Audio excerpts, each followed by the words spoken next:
ये समस्या नैतिक और सामाजिक रूप से पूरे समाज और हमारी सभ्यता को सर्वनाश करने वाली समस्या है।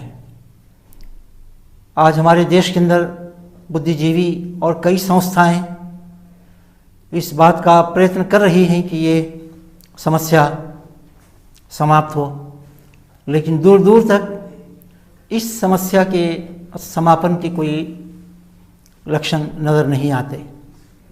देश में इसके लिए कानून भी बनाया गया है, लेकिन कानून केवल कागज़ में है और उसे लागू करने की व्यवस्था और उसके जो परिणाम हैं वो ज़रा भी सेटिस्फैक्ट्री नहीं है।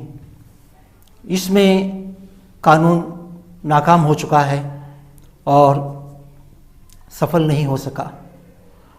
जो आंकड़े इस वक्त देश के अंदर कई राज्यों में लड़के और लड़कियों के बताए जा रहे हैं वो होश उड़ा देने वाले हैं।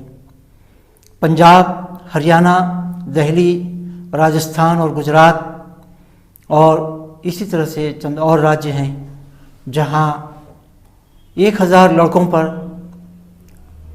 800 से 900 की संख्या में लड़कियां पाई जाती हैं। कुदरत ने जो संतुलन स्त्री और पुरुष का या लड़के और लड़कियों का बनाया है, उस संतुलन को हम बिगाड़ कर कुदरत से बगावत कर रहे हैं। हम एक तरह से कुदरत के साथ जंग कर रहे हैं, जिसमें हमारी नाकामी पहले ही दिन से बिल्कुल स्पष्ट है।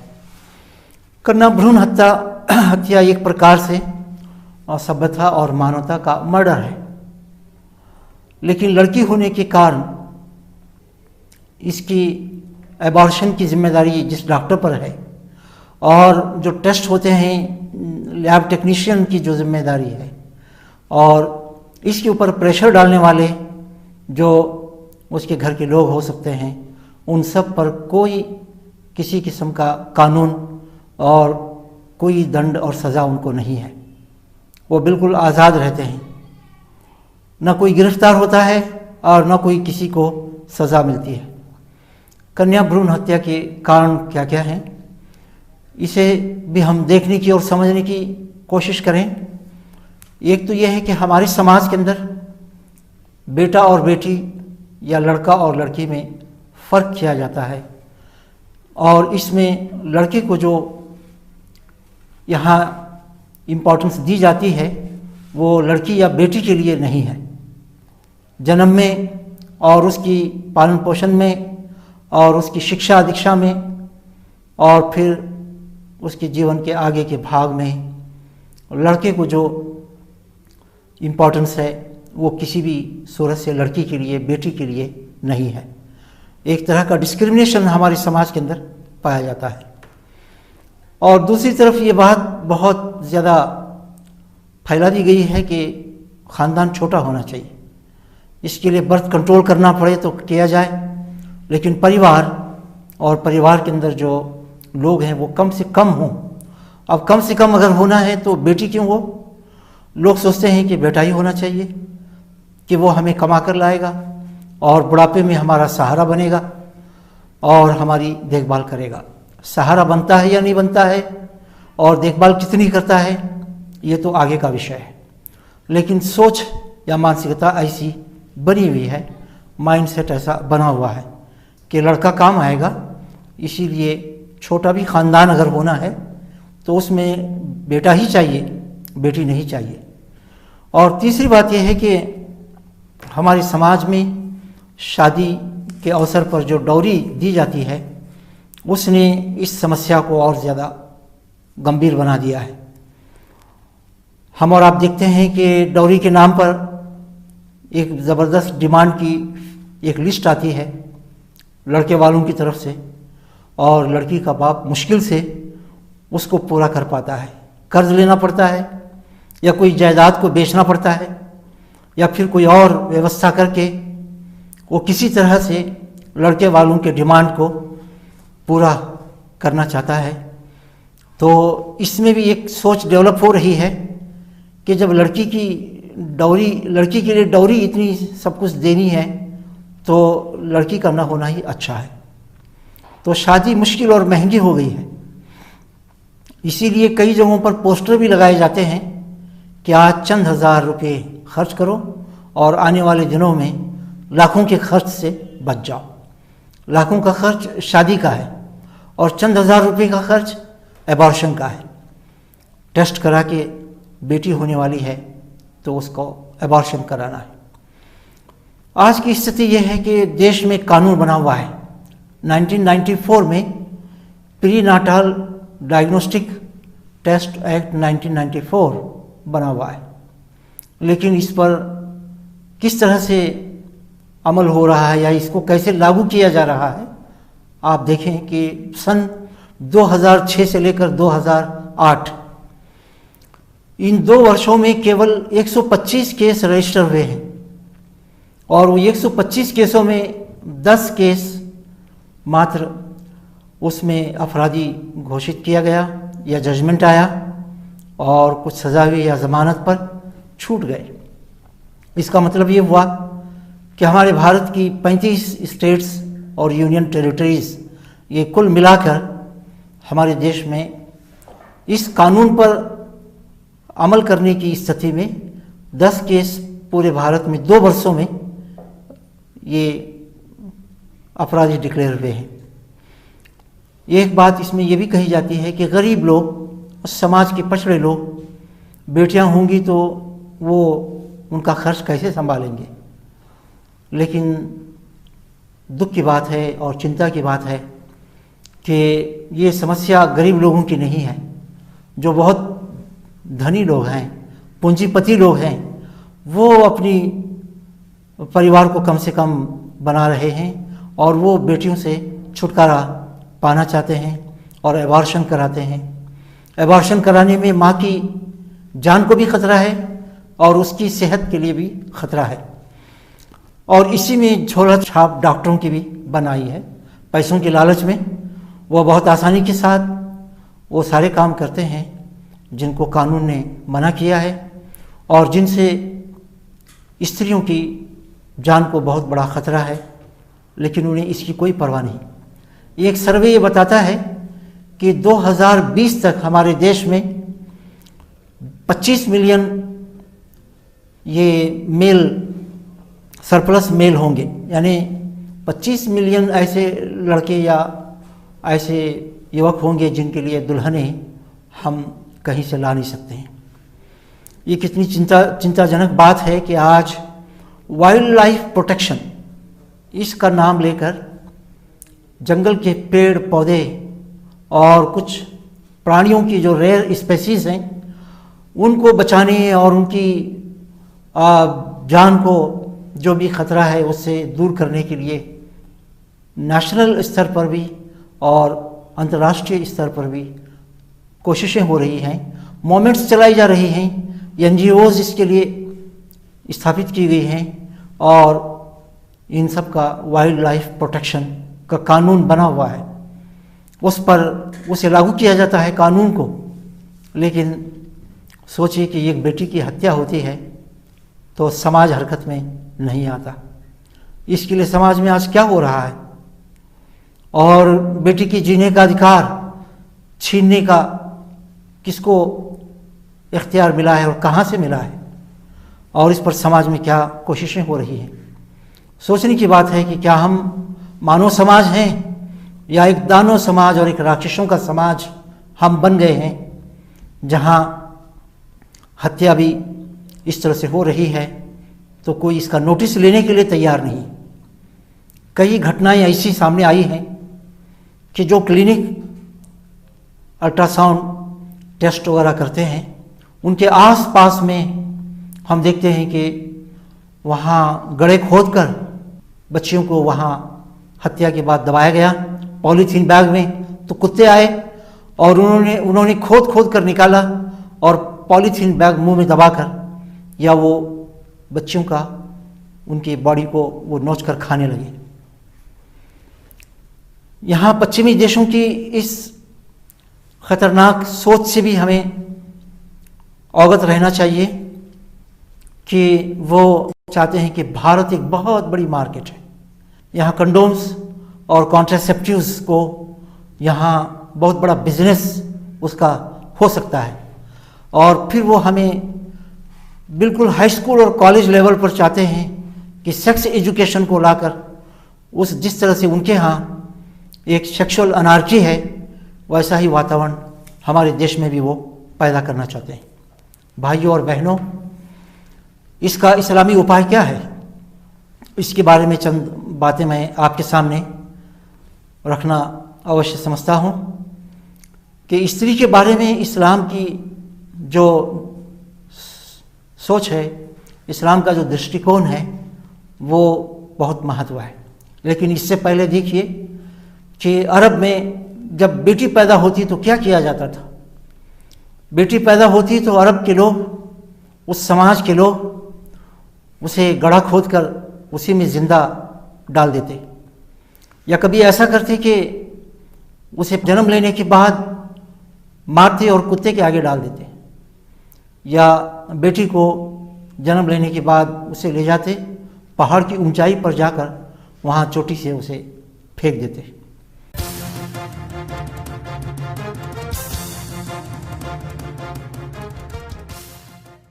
जब धर्म नहीं होता तो होता है अधर्म और बिखर जाता है समाज अनेक टुकड़ों में। इन टुकड़ों को करना है एकजुट ताकि आम हो एकता का संदेश। लॉग इन करें www.islamic-videos.com। ये बहुभाषीय वेबसाइट दूर कर देगी हर संदेह को, ढा देगी भ्रांति और गलतफहमी की हर दीवार।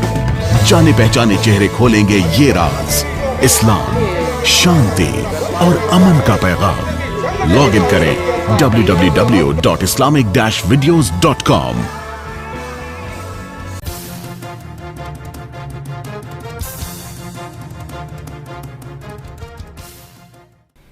कुरान में बताया गया है कि लड़की के जन्म पर बाप को क्रोध होता और एक तरह से वो दुख में डूब जाता और वो समझता कि एक अनवांटेड बोझ है जो मुझे मिला है, मैं इसका क्या करूं।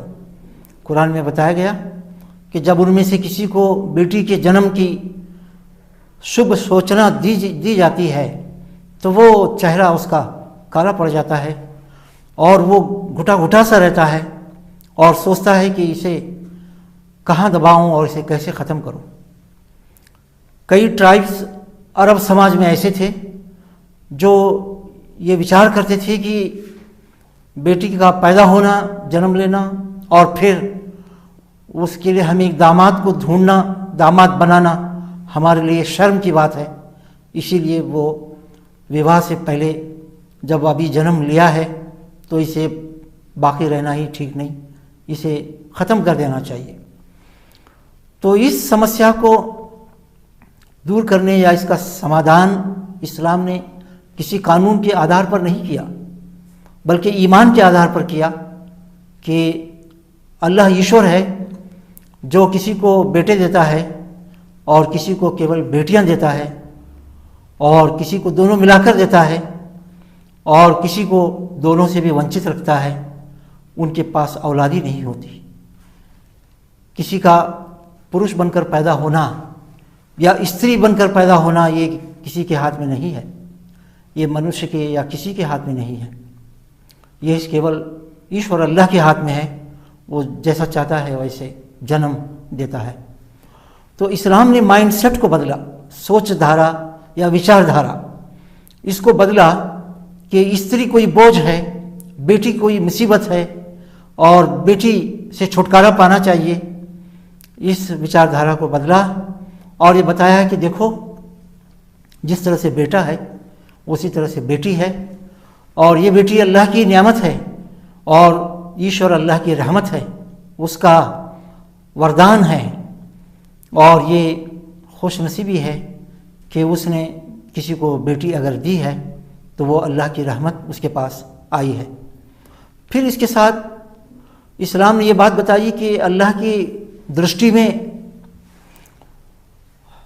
पुरुष या स्त्री दोनों भी मानव होने के नाते बराबर हैं।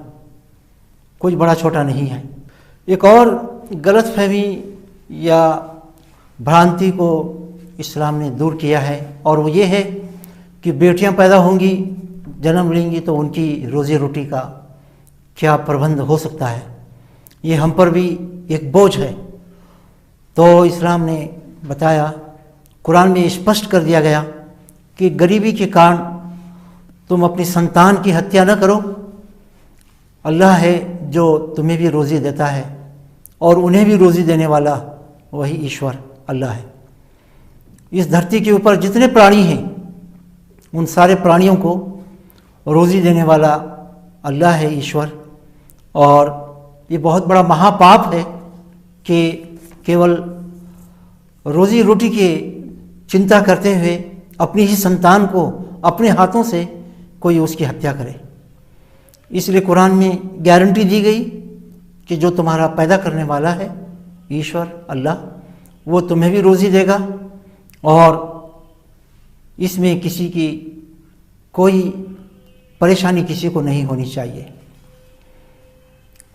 एक बात ये भी बताई गई कि जिस बेटी की हत्या की जाएगी उस बेटी के बारे में मृत्यु के बाद, प्रलय के बाद में जब सारे इंसान जमा किए जाएंगे उस वक्त पूछा जाएगा, जीवित गाड़ी हुई लड़की से पूछा जाएगा कि तुमको तुम्हारे बाप ने किस जुर्म में, किस पाप में, किस गुनाह में तुम्हारी हत्या की। वहीज़ल मऊदतु सुइलत बिअय्यि ज़ंबिन कुतिलत, कुरान के अंदर ये बात बताई गई। तो ये शिक्षाएं थी जिन्होंने अरब समाज के अंदर एक परिवर्तन ले आने में वो सफल हो गए। इन्हीं बातों को प्रॉफिट मोहम्मद सल्लल्लाहु अलैहि वसल्लम ने जो बातें इनका विस्तार में जाकर इनको समझाया, उन्होंने बताया कि देखो किसी के यहाँ 3 बेटियां हों, अगर उनका पालन पोषण करे और उनको शिक्षा दीक्षा दे, उनका विवाह करके दे दे, तो वो स्वर्ग में मेरे साथ निकट में रहेगा। या एक और अवसर पर फरमाया, ये बात बताई, किसी घर में 3 बेटियां या 3 बहनें हों तो प्रॉफिट मोहम्मद सल्लल्लाहु अलैहि वसल्लम ने बताया कि उनकी पैदाइश पर बुरा न माने, दुखी न हो, बल्कि उनका पालन पोषण करें और उनकी शिक्षा देकर उनका विवाह करके दे दें। ऐसे लोग स्वर्ग में जाएंगे और नरक से बचने का उनके लिए एक साधन होगा। ये विचार और इस तरह की शिक्षाएं थी जिन्होंने अरब समाज की काया पलट दी। वही लोग जो अपने हाथों से बेटियों को जिंदा ज़मीन में गाड़ देते थे, वे आशा करते थे, वे चाहते थे कि उनके यहाँ बेटी हो ताकि वो बेटी की पालन पोषण और उनकी विवाह करके वो भी स्वर्ग में प्रवेश कर सकें। तो अरब समाज की देखते देखते काया पलट गई। आज हमारे देश के अंदर अगर हम चाहते हैं तो इस तरह की शिक्षाओं को हमें सब लोगों के सामने लाना होगा। प्रॉफिट मोहम्मद सल्लल्लाहु अलैहि वसल्लम ने एक और बात बताई, वो ये है कि इस महापाप को करने वाले दुनिया में बच जाएं। यहाँ पुलिस और न्यायालय और जेल से बच जाएं तो वो ईश्वर अल्लाह के पास बच नहीं सकेंगे। वहाँ उन्हें उत्तर देना होगा कि एक मासूम बेकसूर बेटी को उन्होंने क्यों उसकी हत्या की, वहाँ उन्हें बताना होगा। और वहाँ वो दंड से, सज़ा से बच नहीं सकेंगे, चाहे यहाँ बच जाएं। प्रॉफिट मोहम्मद सल्लल्लाहु अलैहि वसल्लम ने ये भी बताया कि अल्लाह ने तुम पर हराम कर दिया है, यानी अवध कर दिया है, प्रोहिबिशन है कि तुम माँ बाप की नाफरमानी करो और लड़कियों को ज़िंदा दफन करना और फजूल खर्ची करना। तो ये भी आपने बताया कि कितने महापाप हैं, उनमें से एक बड़ा महापाप ये है। तो इस तरह से ये समाज के अंदर एक बड़ा परिवर्तन आया। आज भी इसी बात की आवश्यकता है कि समाज के अंदर हम विचारधारा को बदलें और उसके द्वारा बाकी कानून है, शिक्षा है और भी बहुत सारी बातें हो सकती हैं जिनसे समाज में एक चेंज और एक परिवर्तन आ सकता है। तो आज हमें जो प्रयत्न करना होगा उसमें से एक तो ये है कि स्त्री के बारे में या महिलाओं के बारे में सही दृष्टिकोण को लोगों में फैलाना होगा कि समाज और सभ्यता के लिए स्त्री अनिवार्य है। स्त्री के बिना कोई परिवार और कोई समाज बन नहीं सकता, ये हमें बताना होगा। बेटी का जन्म मुसीबत और दुख और बोझ नहीं है, बल्कि ये ईश्वर अल्लाह का वरदान और उसकी रहमत है, ब्लेसिंग्स ऑफ अल्लाह, ये हमें समझाना होगा। और समाज के अंदर शादी को हमें कम खर्च वाला बनाना चाहिए और आसान बनाना चाहिए ताकि बेटी को मुसीबत और बोझ न समझा जाए। मोहम्मद सल्लल्लाहु अलैहि वसल्लम ने बताया है कि वो निकाह, वो शादी विवाह सबसे बेहतरीन है जिसमें कम से कम खर्च हो और जिसमें कम से कम तकलीफ हो लोगों को। इसी तरह से जो कानून बना हुआ है प्री नाटाल डायग्नोस्टिक एक्ट 1994, उसे सख्ती से लागू करना चाहिए और उसमें जो दंड है वो सख्त और करना चाहिए। बल्कि जो डॉक्टर और जो क्लिनिक इस तरह का टेस्ट करते हैं और एबॉर्शन करते हैं उनका लाइसेंस कैंसिल करना चाहिए। डॉक्टरों को भी सज़ा होनी चाहिए और उनकी क्लिनिक और उनकी मेडिकल प्रोफेशन का लाइसेंस ख़त्म करना चाहिए। जो सबसे बड़ी चीज़ इस समस्या को, इसको हल करने में, इसके समाधान में मदद देने वाली है, वो परलोक जीवन में अल्लाह के आगे हाजिर होना और इस पाप के साथ साथ और भी कर्मों का हिसाब देना, हमारा उत्तरदायी होना। और वहाँ हम असफल हो जाएंगे तो बहुत बड़ी सज़ा मिलेगी और सज़ा के लिए हमें नरक की आग में जलना पड़ेगा। ये है वो असल आधार जिससे हम एक आशा कर सकते हैं, उम्मीद कर सकते हैं कि समाज के अंदर ये बुराई और ये महापाप दूर हो सकता है। और बाकी हम देख रहे हैं कि जैसे जैसे शिक्षा फैल रही है, एजुकेशन, और आर्थिक स्थिति अच्छी हो रही है और फिर कानून भी अपनी जगह बना हुआ है और इसके साथ साथ हम देख रहे हैं कि लोगों के अंदर धन दौलत भी आ रही है, इससे ये समस्या कम नहीं हो रही है, समस्या बढ़ती जा रही है। जो बहुत पूंजीपति लोग हैं उनके पास तो ये समस्या बहुत ज़्यादा है, मैं ये बात बता चुका हूँ। तो इसलिए इस समस्या के सिलसिले में हमें ये प्रयत्न करना चाहिए। मैं इस अवसर पर प्रार्थना करता हूँ अल्लाह से कि वो हमें सद्बुद्धि दे और हम इस जीवन में उसे पहचान कर उसकी इच्छा अनुसार चलने की प्रयत्न करें और इस पाप से हम सबको छुटकारा दें और बेटी को हम उसका वरदान समझें, उसकी ब्लेसिंग समझें और बेटी को अपने समाज के अंदर रखने और उससे संतुष्ट रहने की हमें वो शक्ति दे।